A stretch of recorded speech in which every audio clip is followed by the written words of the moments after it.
مطلب اس وجہ سے کہ یہ نقشبندی سلسلے میں پلے بڑے ہیں اور ان کی تربیت فرمائی ہے خواجہ باقی باللہ رحمۃ اللہ علیہ. اور خواجہ باقی باللہ رحمۃ اللہ علیہ کو ہندوستان بھیجا گیا تھا صرف حضرت مجدد صاحب کی تربیت کرنے کے لیے. حضرت خواجہ باقی باللہ رحمۃ اللہ علیہ افغانستان کے علاقے میں رہتے تھے. بڑی محنت کی تھی, بڑی قربانیاں دی تھی. پھر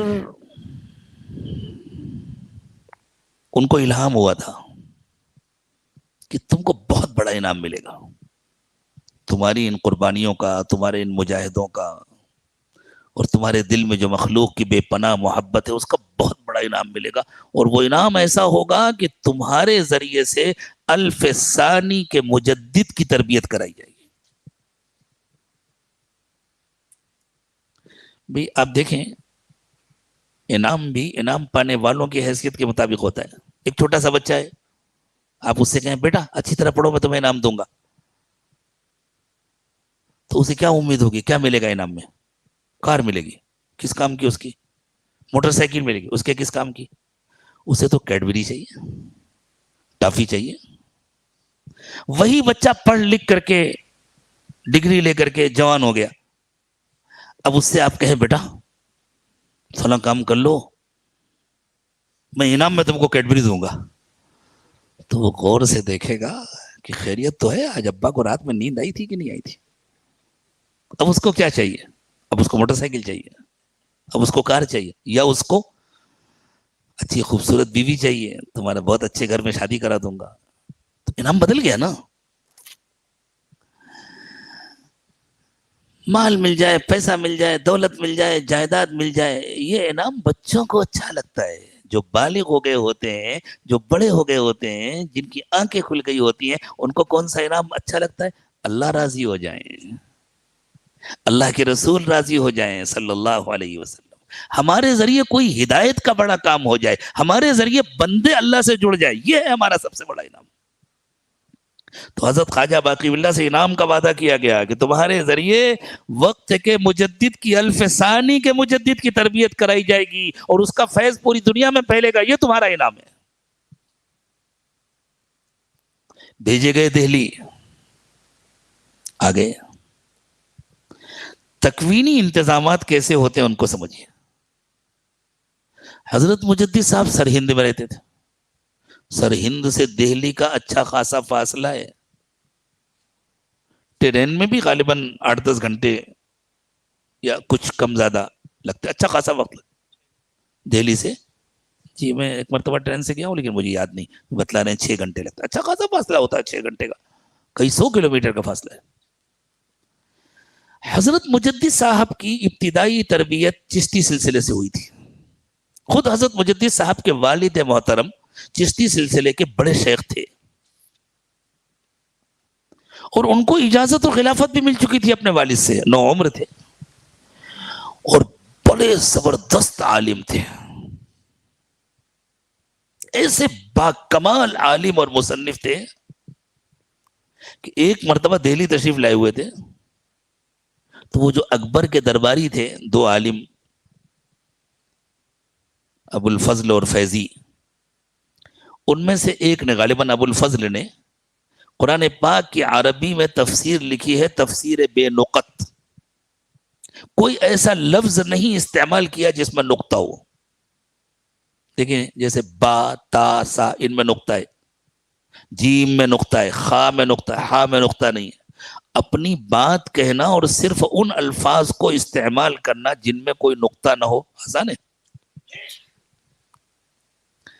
تفسیر میں یہ اتنا مشکل اس لیے نہیں ہے کہ قرآنی آیات میں چاہے نقطے ہوں چاہے نہ ہوں, ان میں تو کوئی پابندی نہیں ہے, درمیان میں اپنی بات کہنی ہے, کہیں کہہ سکے تو کہا, نہیں کہہ سکے نکل گئے. لیکن بہرحال ابو الفضل کا کمال تھا کہ اس نے تفسیر بے نقط لکھی. جو بات بھی کہی بغیر نقطے والے الفاظ میں کہی.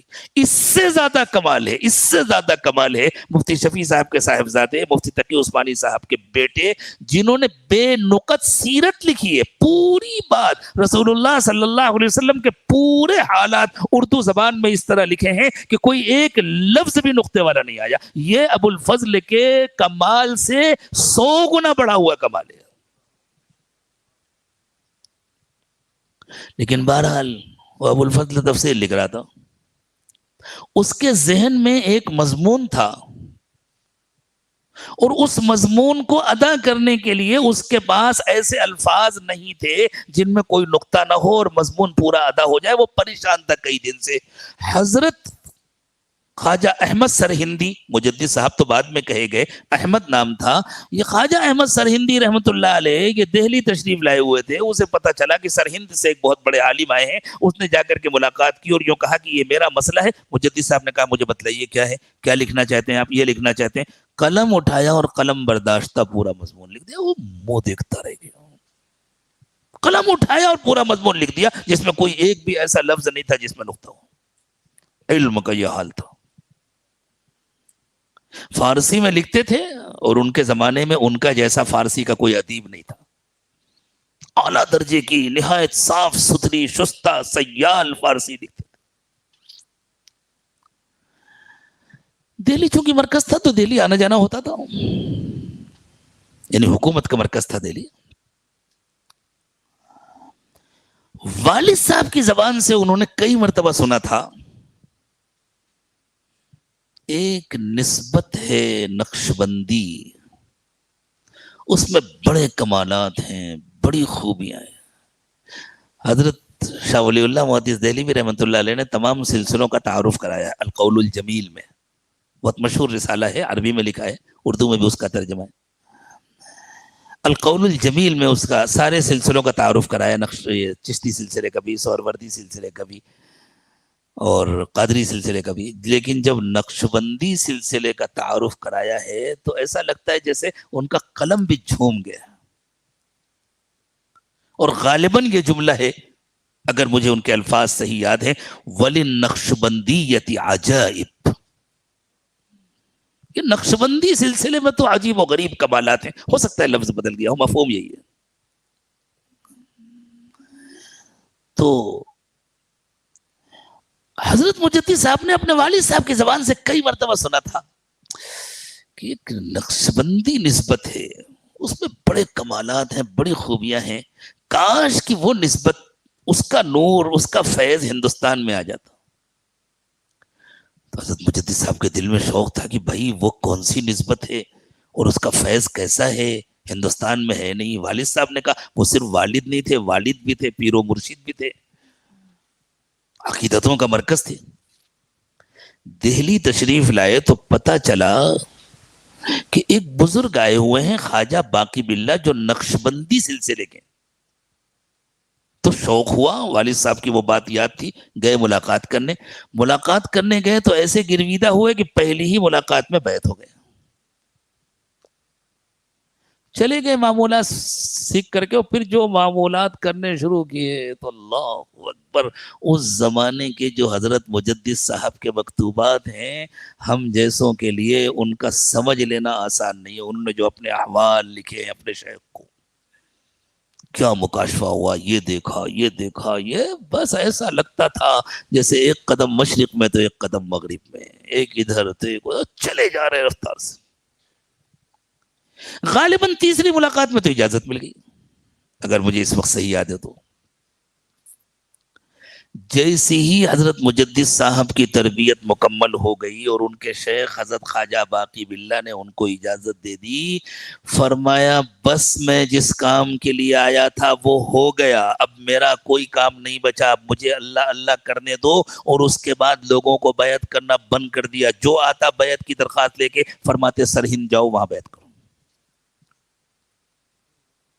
اور اپنے تمام مریدین سے کہا اب انہی کے پاس جاؤ، اب وہیں تربیت ہوگی. حتیٰ کہ اپنے خلفاء سے کہا کہ اب انہی کے پاس جاؤ وہیں تربیت ہوگی. اس میں بعض لوگوں کو یہ خیال ہو یہ تو ہمارے پیر بھائی ہیں، ہم تو حضرت سے بیعت ہیں، ان سے تو بیعت ہے نہیں، محروم ہو گئے وہ۔ حضرت مجدد صاحب نے اپنے شیخ کو لکھا کہ حضرت بعض حضرات کو آپ بھیجتے ہیں، میں ان کے قلب پر توجہ ڈالنا چاہتا ہوں اس لیے کہ آپ کا حکم ہے، میں تو اپنا کام کرتا رہتا ہوں، لیکن مجھے افسوس ہے ان کے قلوب پر کوئی اثر نہیں ہوتا، اس لیے کہ ان کے دلوں میں عقیدت نہیں تھی، وہ سمجھتے تھے تمہارے پیر بھائی ہیں، شیخ کا حکم ہے اس لیے آگے۔ اسی لیے جو لوگ اوپر جا کر بیعت ہو جاتے ہیں نا، وہ پھر ہم تو حضرت سے بیعت ہیں، وہ اکثر محروم ہوتے ہیں۔ حضرت خود فرماتے ہیں کہ بھائی بیعت ہو گئے، اب اپنے یہاں مقامی طور پر کسی سے تعلق رکھو، اور جس سے تعلق رکھو اس کو اپنا مرشد سمجھو، کامل اطاعت کرو، کامل عقیدت و محبت کا معاملہ کرو تو فائدہ ہوگا، ورنہ اگر تم نے اس کو اپنا پیر بھائی سمجھ کر کے آج کی زبان میں ڈیل کرنا چاہا تو نہ یہاں کچھ ملے گا نہ وہاں کچھ ملے گا، معاملہ ختم۔ ایک مرتبہ کسی نے پوچھ لیا، ایک مرتبہ حضرت مجدد صاحب سرہند سے تشریف لا رہے تھے اجازت ملنے کے بعد، جب ان کے شیخ حضرت خواجہ باقی باللہ رحمۃ اللہ علیہ کو معلوم ہوا تو اپنی پوری جماعت کو لے کر دہلی سے باہر تشریف لے گئے اپنے خلیفہ کا استقبال کرنے کے لیے۔ تو لوگوں کو تعجب ہوا، حضرت آپ بڑے ہیں وہ چھوٹے ہیں، آپ کے ذریعے تربیت ہوئی ہے، آپ شیخ ہیں، آپ مرشد ہیں، وہ خلیفہ ہیں، تو فرمایا تمہیں معلوم نہیں ہے شیخ احمد سرہندی کیا ہے، تمہیں معلوم نہیں ہے۔ اور حضرت خواجہ باقی باللہ رحمۃ اللہ علیہ کا یہ جملہ تاریخ میں محفوظ ہے، فرمایا شیخ احمد سرہندی معرفت کا وہ سمندر ہے جس میں میرے جیسے نہ معلوم کتنے قطرات گم ہیں۔ کبھی ایسا بھی ہوتا ہے اللہ چھوٹوں کو بڑوں سے آگے کر دیتے ہیں، ہم نہیں تصور کر سکتے اس کا، ہم تو بڑوں کی چپلیں ہی اٹھاتے رہے، اتنا ہی بہت ہے ہمارے لیے، ہم تو اپنے بڑوں کے خادم بنے رہے، اور اللہ ہمیشہ ہمیں چھوٹا ہی بنا کر کے رکھے، خادم بنا کر کے رکھے، یہی ہمارے لیے بڑے فخر کی بات ہے۔ یہ مجدد صاحب چونکہ ان کی تربیت حضرت خواجہ باقی باللہ کے ذریعے ہوئی تھی، اور حضرت خواجہ باقی باللہ کو نسبت ملی تھی حضرت خواجہ بہاؤالدین نقشبند بخاری رحمۃ اللہ علیہ کی، تو حضرت خواجہ بہاؤالدین نقشبند بخاری نے اور ان کے بعد کے جو نقشبندی سلسلے کے اکابر و مشائخ تھے، انہوں نے کہا کہ بھئی سلسلہ ہمارے سلسلے سے تربیت ہوئی ہے، اس لیے نام تو ہمارے ہیں یہ، تو حضور نے فرمایا ہاں نام تمہارا ہی رہے گا، ان کے ساتھ نقشبندیت کا نام چلے گا، چونکہ تمام سلاسل کی برکتیں اس میں شامل ہو گئی ہیں، اور اللہ تعالیٰ کو اپنے اس نیک و مقبول بندے سے، اپنے اس منتخب ترین بندے سے بہت کام لینا تھا، اور دنیا میں روحانیت کو اتنا مضبوط کرنا تھا، معلوم تھا شیطان کو اور چھوٹ ملے گی، بہت زیادہ مواقع ملیں گے، دجال نکلے گا، دجالی فتنے پھیلیں گے، تو بہت زیادہ مضبوط روحانیت کی ضرورت ہے، اس کے لیے اللہ تعالیٰ نے یہ خصوصی فضل فرمایا کہ حضرت خواجہ بہاؤالدین نقشبند بخاری رحمۃ اللہ علیہ سے سلسلے کے جو اسباق منقول تھے وہ صرف 16 تھے، یہ جو مراقبہ معیت ہے بس یہاں تک صرف 16 اسباق تھے، آگے کے سارے اسباق اللہ تعالیٰ نے حضرت مجدد صاحب پر کھولے، اور حضرت مجدد صاحب کے ذریعے پھر یہ اسباق 16 سے 32 نہیں ہوئے، 16 سے 35 ہوئے، تو اصل اسباق تو 16 ہیں، پھر باقی کے جو اسباق ہیں 35 تک، ان کے ذریعے سے انہی کے اندر اور پختگی آتی ہے، نسبت اور قوی ہوتی ہے، طاقت اور مضبوط ہوتی ہے، اس لیے کہ اس سلسلے سے اللہ تعالیٰ کو اس زمانے میں کام لینا تھا جس زمانے میں دجال کا خروج ہونے والا تھا، تو اس کی ظلمت بہت زیادہ ہے، تو ادھر روحانی طاقت کی بھی بہت زیادہ ضرورت ہے، اللہ ہمیں قدر کرنے کی توفیق عطا فرمائے، اللہ ہم سب کو وہ طاقت عطا فرمائے، اس لیے جتنا وقت باقی رہ گیا خوب محنت کریں، خوب مراقبہ کریں، خوب مراقبہ کریں۔ آج کا نیا درس میں نے نہیں شروع کیا، کل کے ہی متعلق کچھ